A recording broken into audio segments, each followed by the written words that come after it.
wabarakatuh. Alhamdulillah wassalatu wassalamu ala sayyidina Rasulillah Sayyidina Muhammad bin Abdullah al-qaimi bihuquqillah ma daqat illa wa farrajaha Allah wa ala alihi wa sahbihi wa man tabi'ahu wa walah wa la hawla wa la quwata illa billah. Rabbi shrah li sadri wa yassir li amri wahlul 'uqdatam min lisani yafqahu qawli. Allahumma 'allimna ma jahilna wa dhakkirna ma nasina wa fahhimna ma la nafham wa zidna ilma wa alhiqna bis salihin. Amma ba'du, amin ya rabbal alamin. Jemaah Masjid Nur Setiasi rahimakumullah.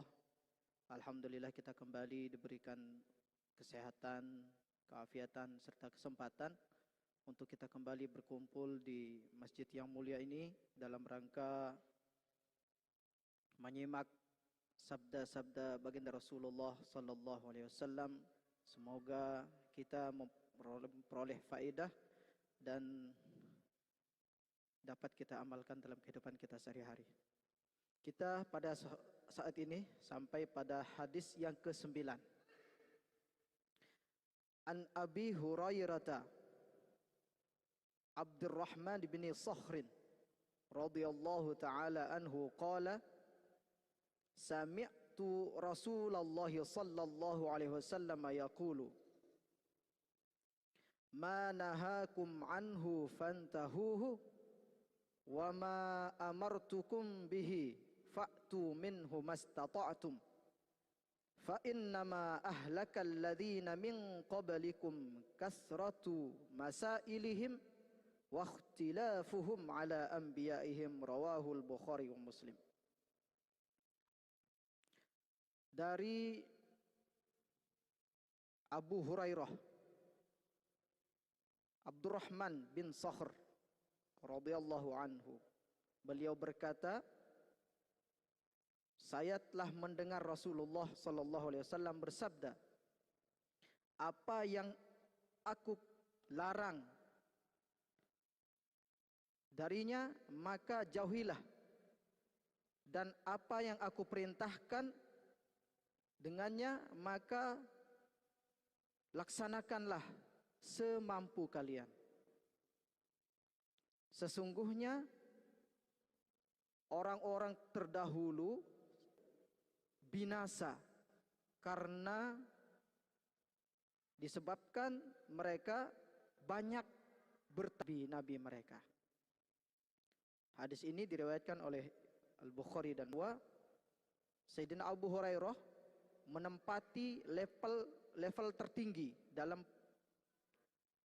periwayatan hadis. Ya, jumlah hadis yang beliau riwayatkan paling banyak. Kalau kita belajar ilmu rijalul hadis, ada namanya cabang ilmu hadis namanya rijalul hadis. Di situ ada subbab yang membahas tentang al-muksiruna fil hadis. Orang-orang yang paling banyak meriwayatkan hadis. Dan yang paling banyak menempat itu adalah Abdurrahman bin Sakhr. Nama bapaknya Sakhr. Abdurrahman bin Sakhr. Nah, itu Abdurrahman juga adalah nama pemberian dari Rasulullah sallallahu alaihi wasallam. Sebelum beliau masuk Islam, nama beliau adalah Abdus Syamsi. Ya, Abdus Syamsi, yaitu hamba matahari. Nah, kemudian beliau masuk Islam pada tahun ke-7 Hijriah. Beliau diganti namanya oleh baginda Rasulullah sallallahu alaihi wasallam dengan Abdurrahman. Abdurrahman. Dan Abu Hurairah itu kan artinya bapaknya kucing. Ya. Karena beliau sangat senang dengan kucing. Pernah satu ketika beliau menemukan anak kucing di jalanan. Kemudian beliau bawa dan ditaruh di lengannya, ditaruh. Kemudian bertemu dengan Rasulullah sallallahu alaihi wasallam. Beliau bertanya pada Abdurrahman ini, "Apa itu Abdurrahman?" Beliau menjawab, "Ini anak kucing ya Rasul." Oh, langsung Rasul ketika itu memanggil beliau, "Oh ya, kamu bapaknya kucing ya. Akhirnya dari saat itu beliau senang sekali dipanggil dengan Abu Hurairah. Apa kekurangan? Ya. Semasa Rasulullah SAW, beliau hidup di emperan Masjid Nabawi dengan beberapa sahabat muhajirin yang tidak memiliki tempat tinggal. Jadi hidupnya makanan dikasih, ada bawa makanan dikasih. Ya. Jadi namanya Ahlus Suffah. Sahabat-sahabat yang hidup di emperan Masjid Nabawi itu namanya Ahlus Suffah. Nah, Abu Hurairah ini adalah ketuanya. Ketua Ahlus Suffah. Beliau sering merasa kelaparan. Bahkan suatu ketika dikisahkan, beliau sudah enggak tahan lagi dengan rasa lapar. Sampai berbaring juga enggak enak, dikasih batu di atasnya untuk mengganjal rasa laparnya. Tetap juga kayaknya enggak kuat ini, kata beliau. Akhirnya beliau duduk ya, nongkrong di jalan, di tepi jalan di mana para sahabat sering lewat di situ dengan tujuan ada yang ngajak makan, ada yang neraktir. Nah, ketika itu lewat Sayyidina Abu Bakar As-Siddiq radhiyallahu anhu. Beliau pura-pura nanya, "Hei Abu Bakar, bagaimana pendapatmu tentang ayat ini?" Nah, dijelaskan nama Abu Bakar, tapi maksud Sayyidina Abu Hurairah setelah dijelaskan tuh, "Yuk ikut yuk," gitu, "ke rumah yuk." Ternyata Sayyidina Abu Bakar enggak ngajak. Aduh, katanya enggak diajak nih. Kemudian lewat Sayyidina Umar juga. Begitu juga. Beliau pura-pura nanya tentang ayat. "Hai Umar, bagaimana pendapatmu tentang ayat ini? Penjelasanmu." Dijelaskan sama Sayyidina Umar. Tapi beliau tujuannya untuk supaya diajak gitu, enggak mau bilang traktir dong, enggak mau. Padahal udah enggak tertahan rasa lapar aja beliau tuh. Ya Sayyidina Umar jelasin, habis jelasin pergi gitu. Selonong boy. Kata Sayyidina Abu Hurairah, tega banget nih orang-orang, kata beliau kan.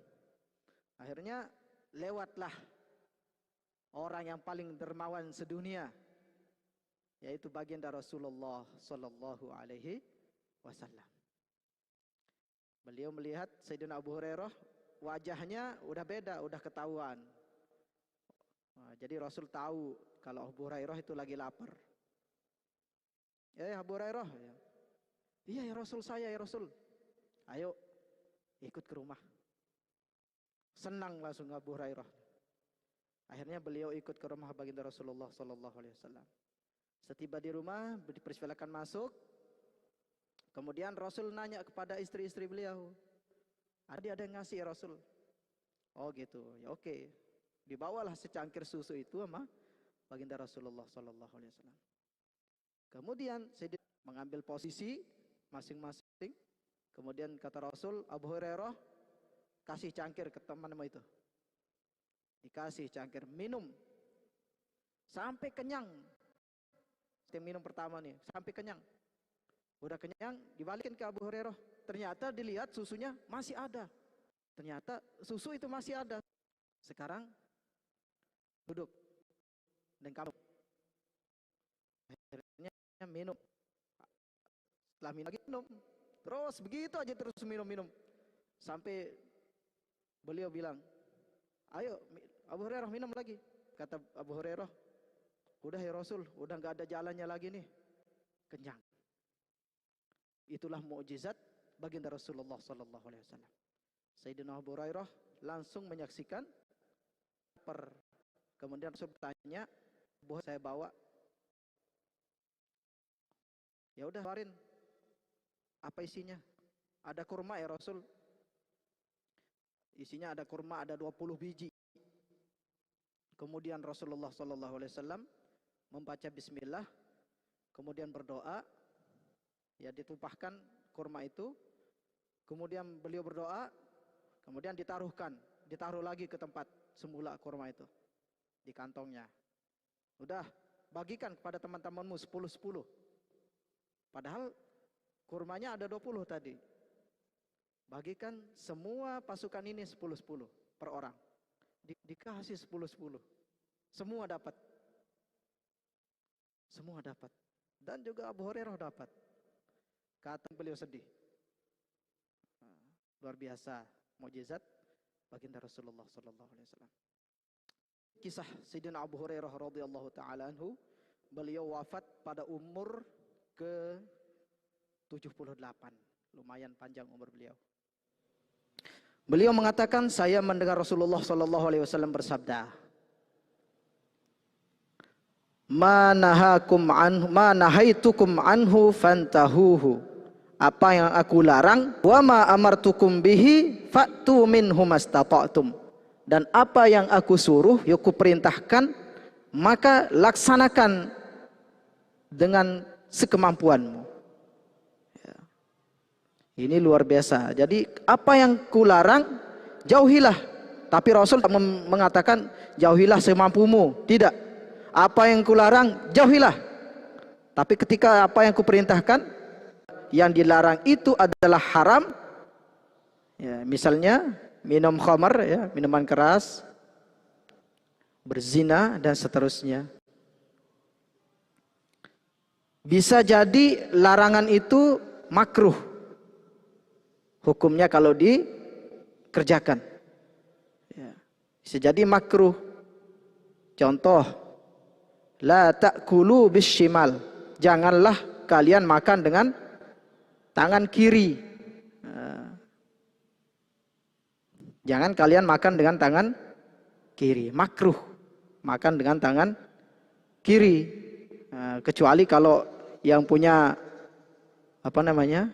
kekhususan dari lahir, yang kidal, ya. Kidal. Jadi memang begitu, ya. Gak apa-apa. Kidal, kiri dari lahir. Ya. Kidal itu kiri dari lahir. Kalau kanan dari lahir, kadal.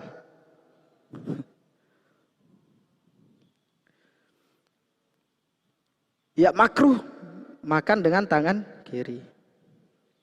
Jadi kita jauhi baik yang haram maupun yang makruh. Ya. Kemudian wama amartukum bihi fa'tu minhu mastata'tum. Apa yang aku perintahkan, laksanakan dengan sekemampuanmu. Jadi tidak dipaksakan kalau tidak mampu. Ada dalam fikih itu namanya rukhsah, ya kan? Dikasih dispensasi. Tidak mampu berpuasa karena sudah sangat tua, ya kan? Ya, maka fidyah. Tidak mampu sholat dengan berdiri, ya dengan duduk. Kalau nggak mampu dengan duduk, berbaring. Kalau nggak mampu berbaring, terlentang, dan seterusnya. Jadi laksanakan sekemampuanmu. Jangan sampai tidak melaksanakan. Ketika tidak mampu, saya nggak mampu, nggak laksanakan. Nggak boleh. Sekemampuan kita. Kalau sakit, puasa nggak bisa, ya udah berbuka. Nanti kalau sudah sehat diganti. Nah, itu rukhsah dari Allah Subhanahu Wa Taala. Jadi laksanakan sekemampuanmu. Dalam Al-Quran Allah Subhanahu Wa Taala berfirman, "Fattaqullaha mastata'tum." Ya. Bertakwalah kepada Allah dengan sekemampuanmu, sekemampuan kalian. Nah, dalam ayat lain, ittaqullaha haqqa tuqatih. Bertakwalah dengan sebenar-benar takwa, ya sebenar-benar takwa dengan ukuran kemampuan masing-masing, dengan kadar kemampuan masing-masing. Nah, jadi kita laksanakan semampu kita, bukan semau kita, tapi semampu kita. Apa yang diperintahkan oleh Rasulullah SAW, dan kita jauhi apa yang beliau larang. Ya. Ini adalah kaidah yang padat namun sangat luas. Jadi kita lihat apa yang kita dilarang oleh Rasul, apa yang diperintahkan kita laksanakan. Kemudian fa innama ahlakal ladzina min qablikum kasratu masailihim wa ikhtilafuhum ala anbiyaihim. Sesungguhnya telah binasa orang-orang sebelum kalian, umat-umat sebelum kalian, kaum muslimin, dengan sebab mereka banyak bertanya. Banyak sekali pertanyaan, banyak permintaan kepada nabi-nabi mereka. Yang pertama jadi ada dua penyebab mereka binasa, kaum-kaum terdahulu itu. Yang pertama, banyak bertanya. Yang kedua, menyelisihi Rasul mereka, menyelisihi nabi mereka. Ini ada dua penyebab.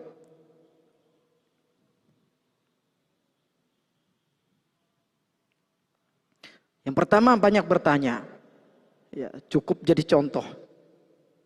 Ketika banyak permintaan, ketika umat Nabi Isa alaihissalam minta hidangan dari langit diturunkan pada Nabi Isa, ya, dikasih oleh Allah Subhanahu wa taala. Dikasih roti, dikasih ikan.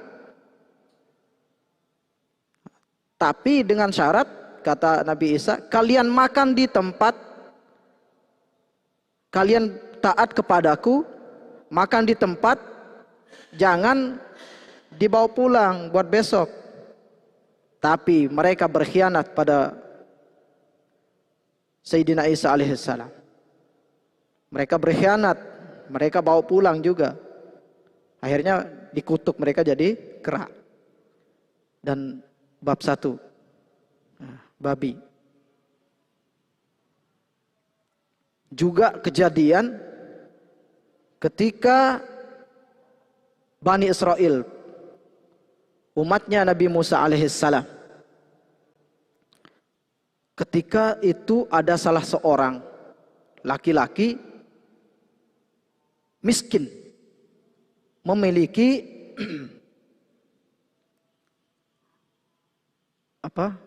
keponakan yang kaya. Karena dia adalah satu-satunya ahli waris dari keponakannya itu, maka dia segera ingin menguasai hartanya. Kemudian dibunuh keponakannya ini. Dibunuh, kemudian dibuang di jalanan. Kemudian dia berpura-pura sedih dan melaporkan kejadian itu kepada Nabi Musa. Hai Nabi Musa, ini ada pembunuhan. Keponakan saya sudah dibunuh. Tolong ya Rasul. Akhirnya penduduk pada waktu itu saling tuduh. Ya. Jangan-jangan ini, jangan-jangan itu. Saling tuduh. Siapa pelakunya? Kemudian Nabi Musa berusaha untuk mengungkap fakta pembunuhan itu, tapi tidak bisa. Akhirnya kaumnya minta, tolonglah, minta kepada Tuhanmu, ya, caranya untuk mengungkap kasus pembunuhan ini. Maka turunlah wahyu. Allah Subhanahu wa taala memerintahkan untuk menyembelih sapi betina. Nah, makanya dalam surah Al-Baqarah, surah yang terpanjang di dalam Al-Quran itu surah Al-Baqarah, situ diceritakan. Ya. Kata Nabi Musa, wa idh qala Musa liqaumihi innallaha ya'murukum an tadhbahu baqarah. Qalu atattakhidhuna huzwa. Qala a'udzu billahi an akuna minal jahilin. Kalian disuruh oleh Allah Subhanahu wa taala untuk menyembelih sapi betina. Karena mereka merasa heran, apa kaitannya gitu kasus pembunuhan sama menyembelih sapi betina? Kamu main-main ya Musa ya? Kata mereka. Kata Nabi Musa, a'udzu billahi an akuna minal jahilin. Aku berlindung kepada Allah Subhanahu wa taala dari aku dimasukkan ke dalam orang-orang jahil. Tidaklah, saya tidak main-main.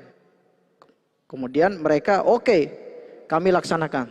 Tapi jelaskan kepada kami, bagaimana sapi itu, ciri-cirinya. Ya. Qalu du'u lana rabbaka yubayyin lana ma hiya. Mereka berkata, hai Musa, coba tanya kepada Tuhanmu, bagaimana itu sapi perempuan itu, sapi betina itu. Qala innahu yaqulu innaha baqaratul la faridun wala bikrun awanum baina dzalik faf'alu ma tu'marun.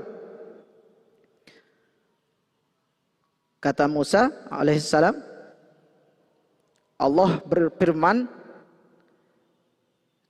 sapinya itu tidak muda dan tidak tua, tengah-tengah di antara itu. Ya udah, kerjakan, gitu kan. Tapi dasar mereka banyak bertanya.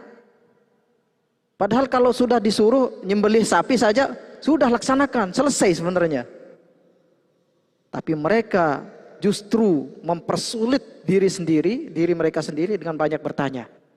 Dan itu yang membuat mereka celaka, binasa. Ya. Susah. Jadi nanya bagaimana sapi betina itu bagaimana? Yang bagaimana? Udah dikasih tahu yang tidak muda dan tidak tua, pertengahan di antara itu. Mereka nanya lagi.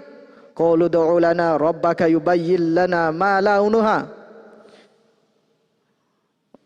Coba tanya pada Tuhanmu, wahai Musa, warnanya bagaimana?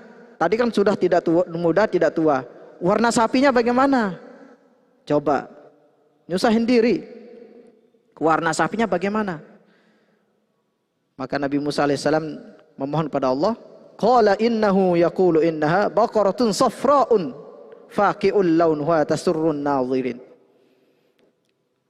Allah berfirman, sapinya itu warnanya kuning tua. Warna kuning, tapi kuningnya kuning tua. Dan orang senang melihatnya. Kuningnya itu bikin orang senang melihatnya. Tapi belum selesai. Mereka nanya lagi. Qalu du'u lana rabbaka yubayyin lana ma hiya innal baqarata syabaha alaina wa inna insyaallahu lamuhtadun. Hai Musa, tanya pada Tuhanmu, hakikat sapinya bagaimana sih? Masih belum jelas ini. Yang belum tua, yang tidak tua, tidak muda, tidak tua, warna kuning, masih belum jelas. Maka turun firman Allah, innahu yaqulu innaha baqaratul la zalulun tusirul arda wala tasqil harsa musallamatul la syiyata fiha. Ya. Jadi sapinya itu tidak pernah dipakai untuk membajak tanah. Tidak pernah juga dipakai untuk menyiram tanaman, mengairi tanaman. Tidak cacat, tidak ada belangnya. Persulit diri sendiri. Akhirnya mereka kesulitan mencari. Lama nyari.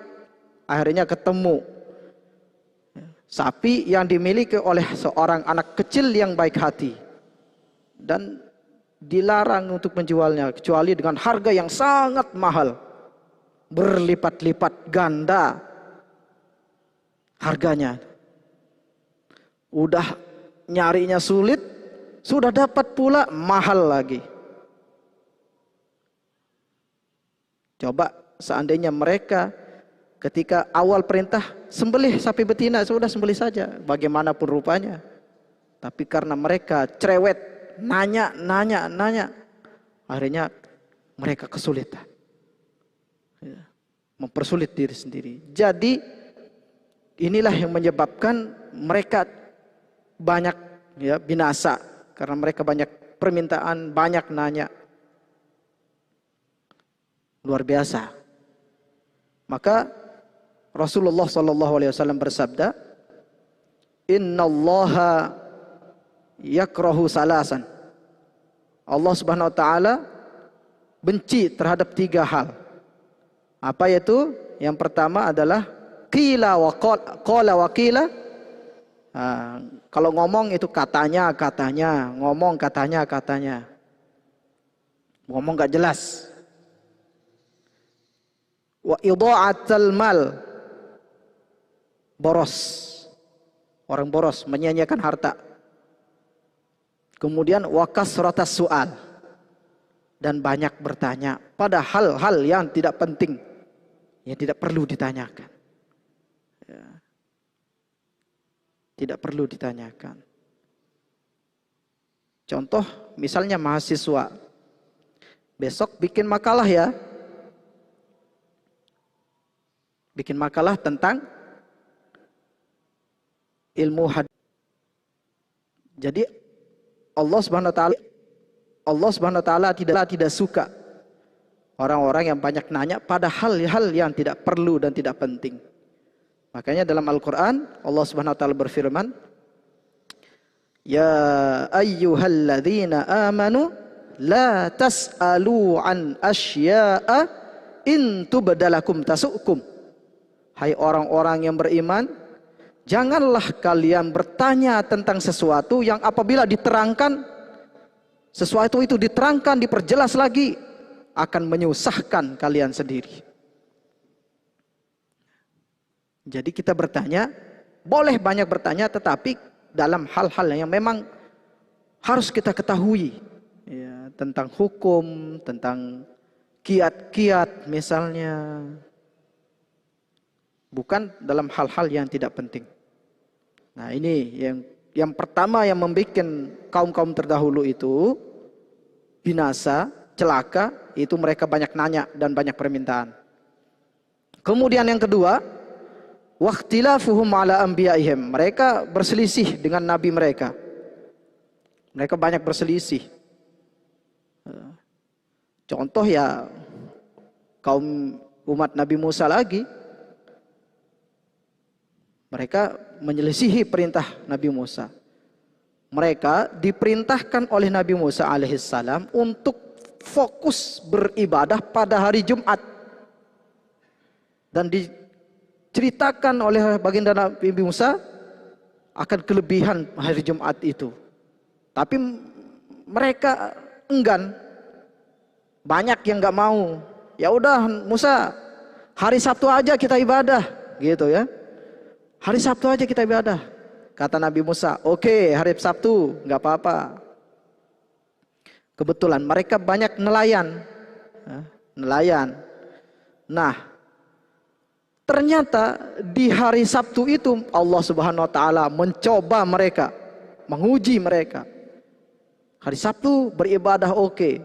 Ternyata di hari Sabtu Allah perintahkan pada ikan-ikan untuk keluar semuanya. Sampai nggak kelihatan air laut itu sama ikan karena banyaknya. Akhirnya mereka tergoda. Waduh, coba kalau hari Jumat kita ikut kemarin ya, untuk fokus ibadah hari Jumat. Tentu kita akan dapat banyak ikan. Tapi gini aja katanya, kita kan dilarang untuk mengambil ikan pada hari Sabtu. Kita dilarang karena kita harus fokus ibadah. Kita kan dilarang untuk mengambilnya, bukan dilarang untuk menangkapnya, gitu kan? Jadi gini aja, mereka bikin kesepakatan, kita bikin lobang, ya, bikin lobang gede, luas, kemudian bikinin sungai yang mengalir ke lobang itu dari laut. Nah, kemudian Jumat sorenya kita alirkan itu. Akhirnya mereka bikin lubang dalam dan luas untuk menampung ikan. Dibikinlah saluran ke lubang itu dari laut. Kemudian Jumat sorenya dibuka saluran itu. Di hari Sabtunya banyak ikan. Kemudian masuk ke lubang yang mereka bikin itu. Nah, kemudian hari Ahadnya baru diambil. Hari Ahadnya baru diambil. Nah, ini bentuk pengkhianatan daripada Bani Israel pada waktu itu. terhadap perintah Nabi Musa alaihissalam. Dan itulah yang menjadikan mereka dikutuk sebagai kera-kera yang hina dina. Dan pernah terjadi juga, ini contoh kasus yang kedua tentang pengkhianatan kaum-kaum terdahulu, yaitu terkait tentang kasus puasa. Kan perintah Allah Subhanahu wa taala dalam surah Al-Baqarah, ya ayyuhalladzina amanu kutiba alaikumus siyamu kama kutiba alal ladzina min qablikum la'allakum tattaqun. Hai orang-orang yang beriman, telah diwajibkan kepada kalian berpuasa sebagaimana telah diwajibkan pada orang-orang sebelum kamu. Artinya puasa kita sama dengan kaum-kaum terdahulu, yaitu pada bulan Ramadan dan jumlah harinya 29 atau 30 hari, sama. Namun kaum Nasrani ketika itu, ketika mereka diwajibkan berpuasa, bulan Ramadan selalu bertepatan dengan musim yang sangat panas, atau kalau nggak sangat panas, sangat dingin. Dan ini merepotkan mereka untuk melakukan perjalanan dan aktivitas kehidupan lainnya. Mereka merasa repot dan susah. Selalu begitu. Bulan Ramadan selalu sangat panas, kalau nggak sangat panas, sangat dingin. Ya, ini diceritakan oleh Syekh Abdul Qadir Al-Jilani dalam kitab beliau Al-Ghunyah. Kalau nggak sangat panas, sangat dingin. Akhirnya para ulama dan pemerintahnya bersepakat bagaimana kalau dipindahkan saja, jangan di bulan Ramadan. Dipindahkan saja pada musim semi. Nah, di situ kan enak cuacanya. Akhirnya mereka sepakat pindah kewajiban puasa di musim semi. Dan sebagai gantinya diganti dengan 10 hari, ditambah 10 hari. Pindah ke bulan lain dan ditambah 10 hari. Jadi puasanya 40 hari. Kemudian suatu ketika rajanya sakit. Sakitnya sangat parah. Akhirnya dia bernazar pada Allah Subhanahu wa taala. Seandainya aku sembuh, maka kewajiban puasa yang 40 hari ditambah seminggu. Akhirnya dia sembuh. Akhirnya 47 hari mereka berpuasa. 47 hari. Lama-lama rajanya mati. Berganti pemerintahan. Kemudian 47 hari katanya. Ya udah genepin aja 50 hari. Genap 50 hari. Akhirnya mereka merasa sulit karena puasanya cukup lama 50 hari. Merasa sulit, akhirnya lama-lama banyak yang meninggalkan. Akhirnya kewajiban puasa tidak ada ceritanya lagi. Tidak ada ceritanya lagi. Alhamdulillah, kita sudah berapa lama ditinggalkan oleh Rasulullah SAW. Puasa kita masih sama dengan beliau. Di bulan Ramadan dan 29 atau 30 hari. Nah, ini adalah bentuk pengkhianatan daripada kaum-kaum terdahulu kepada Rasul-Rasul utusan Allah. Mereka banyak bertanya, mereka mengkhianati Rasulullah. Rasul Allah itu yang membuat mereka celaka. Jadi mari kita taat kepada Rasul dan kita jangan terlalu banyak bertanya dalam hal-hal yang tidak penting. Ya, mudah-mudahan ini bermanfaat untuk kita. Kita laksanakan perintah Rasul semampu kita dan kita berjuang melawan hawa nafsu kita untuk menjauhi apa yang dilarang oleh baginda Rasulullah SAW. Semoga bermanfaat. Subhanakallahumma bihamdika asyhadu an la ilaha illa anta astaghfiruka wa atubu ilaik. Assalamualaikum warahmatullahi wabarakatuh.